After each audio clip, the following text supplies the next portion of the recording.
Hi friends, welcome back to our channel. ಇವತ್ತು ನಾವು LeetCode problem 121 best time to buy and sell stock ನೋಡೋಣ. ಇದು ತುಂಬಾ popular problem, ಹಾಗೆ ಇಂಟರ್ವ್ಯೂಗಳಲ್ಲಿ ರಿಪೀಟ್ ಆಗ್ತಿರೋ ಪ್ರಾಬ್ಲಮ್ ಕೂಡ. Problem statement is, you are given an array prices where prices of phi is the price of given stock on the ith day. You want to maximize your profit by choosing a single day to buy one stock and choosing a different day in the future to sell that stock. Return the maximum profit you can achieve from this transaction. If you cannot achieve any profit, return 0. ನಮಗೆ ಒಂದು price ಅನ್ನು ಅರೆ ಕೊಟ್ಟಿರ್ತಾರೆ.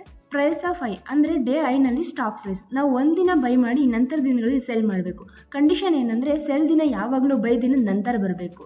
ಗೋಲ್ ಏನಪ್ಪ ಅಂದರೆ ಇವಾಗ maximum profit find ಮಾಡೋದು, profit ಬರದಿದ್ರೆ ಝೀರೋನ return ಮಾಡೋದು. ಇವಾಗ ಒಂದು ಎಕ್ಸಾಂಪಲ್ ನೋಡೋಣ. ಇಲ್ಲಿ ಪ್ರೈಸನ್ನು ಒಂದು ಅರೆ ಕೊಟ್ಟಿರ್ತಾರೆ. ಇಲ್ಲಿ ಮೊದಲನೇ ದಿನ ಸ್ಟಾಕು 7 ಇದೆ, ಅದನ್ನ ನಾವು ಬೈ ಪ್ರೈಸು 7 ಅಂತ ಅಸ್ಯೂಮ್ ಮಾಡಿ, ನಾವು ಇನ್ನೂ ಯಾವುದನ್ನು ಸೆಲ್ ಮಾಡದೇ ಇರೋದ್ರಿಂದ ಪ್ರಾಫಿಟು 0 ಆಗಿರುತ್ತೆ. ಸೆಕೆಂಡ್ ಡೇ ಸ್ಟಾಕು 1 ಇದೆ, 1 7ಗಿಂತ ಕಡಿಮೆ ಇರೋದ್ರಿಂದ ನಾವು 1ನ ಬೈ ಪ್ರೈಸ್ ಆಗಿ ಅಪ್ಡೇಟ್ ಮಾಡ್ತೀವಿ. ಇನ್ನು ನಾವು ಯಾವುದನ್ನು ಸೆಲ್ ಮಾಡಿಲ್ಲ, so profit is still 0. Third day stock 5 ಇದೆ, 1 5ಗಿಂತ ಕಡಿಮೆ ಇರೋದ್ರಿಂದ ಬೈ ಪ್ರೈಸು 1 ಆಗೇ ಇರುತ್ತೆ. ಇವತ್ತು ನಾವು ಸೆಲ್ ಮಾಡ್ತೀವಿ, ಬೈ ಪ್ರೈಸು 1 ಇದೆ. ಇವಾಗ ನಾವು ಪ್ರಾಫಿಟ್ನ ಹೇಗೆ ಕ್ಯಾಲ್ಕುಲೇಟ್ ಮಾಡೋದು ಅಂದರೆ current price minus buy price. Current price 5 ಇದೆ, ಬೈ ಪ್ರೈಸು 1 ಇದೆ. ನಾವು ಕರೆಂಟ್ ಪ್ರೈಸಿಂದ ಬೈ ಪ್ರೈಸ್ನ ಮೈನಸ್ ಮಾಡಿದಾಗ ನಮಗೆ ಆನ್ಸರು 4 ಸಿಗುತ್ತೆ. Profit is a maximum of previous profit and current price minus buy price.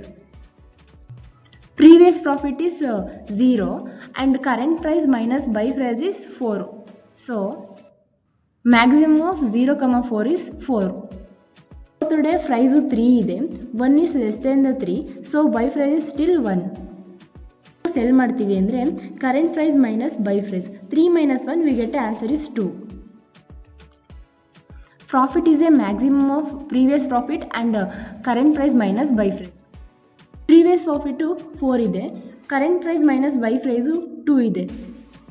Maximum of 4 and 2, 4 is greater than the 2, so profit is 4. Fifth day price 6 ಇದೆ, 1 is less than the 6, so buy price is still 1. ಇವತ್ತು ನಾವು sell ಮಾಡ್ತೀವಿ ಅಂತಂದರೆ current price minus buy price. 6 minus 1 we get a 5. We know profit is a maximum of previous profit and current price minus buy price.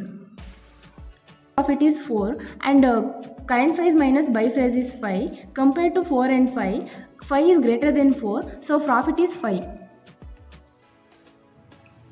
Sixth day price is 4, 1 is less than the 4, so buy price is still 1. Current price minus buy price is 3.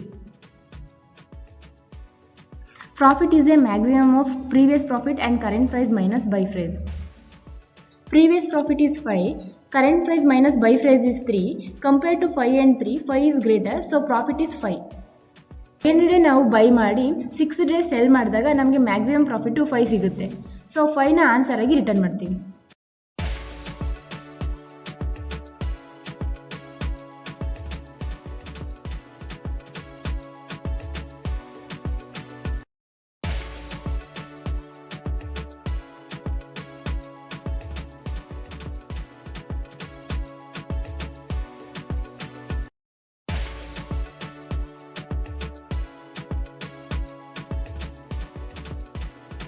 If not prices return 0. ಇದು edge ಕೇಸಸ್ನ handle ಮಾಡುತ್ತೆ. List ಏನಾದರೂ empty ಇದ್ದರೆ ನಮಗೆ 0 return ಮಾಡುತ್ತೆ. First day ಪ್ರೈಸ್ನ buy price ಆಗಿ assume ಮಾಡ್ತೀವಿ. Profit start from 0.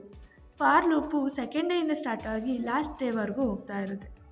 By price ಏನಾದರೂ greater than the current price ಆಗಿದ್ದರೆ ಕರೆಂಟ್ ಪ್ರೈಸ್ನ ಬೈ ಪ್ರೈಸ್ ಆಗಿ ಅಪ್ಡೇಟ್ ಮಾಡ್ತೀವಿ. Previous profit and current price minus buy ಪ್ರೈಸ್ನ ಚೆಕ್ ಮಾಡಿ ಮ್ಯಾಕ್ಸಿಮಮ್ ಪ್ರಾಫಿಟ್ನ ರಿಟರ್ನ್ ಮಾಡ್ತೀವಿ. ಈ ಆಲ್ಗೋರಿದಮ್ 1 ಪಾಸ್ ಮಾತ್ರ ಮಾಡ್ತದೆ, so time complexity is O of n. Extra space ಬಳಸದೇ ಇರೋದ್ರಿಂದ space complexity is O of 1. ಇಂಥ ಲೀಡ್ ಕೋಡ್ DSA ಪ್ರಾಬ್ಲಮ್ನ ಸಿಂಪಲ್ ವೇನಲ್ಲಿ ಕನ್ನಡದಲ್ಲಿ ಎಕ್ಸ್ಪ್ಲೈನ್ ಮಾಡ್ತಿದ್ದೀವಿ. ವಿಡಿಯೋ ಯೂಸ್ಫುಲ್ ಅನಿಸಿದರೆ ಲೈಕ್ ಮಾಡಿ, ಶೇರ್ ಮಾಡಿ ಮತ್ತು ಚಾನಲ್ಗೆ ಸಬ್ಸ್ಕ್ರೈಬ್ ಮಾಡಿ. Thank you friends. See you in the next problem.